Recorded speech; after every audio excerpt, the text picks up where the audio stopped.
So now that I've completely broke myself off on the nymph setup, I'm gonna go back up to that original spot I caught that real nice cutthroat.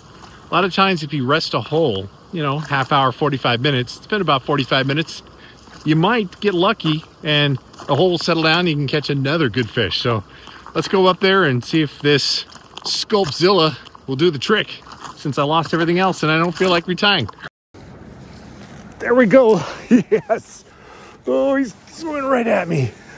Oh man, that is a good fish.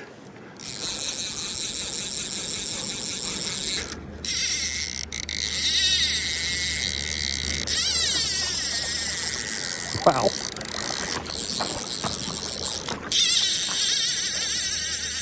Holy shit. Oh yeah, what a football. Yeah, I mean that, he's got some shoulders. Oh yeah. That worked.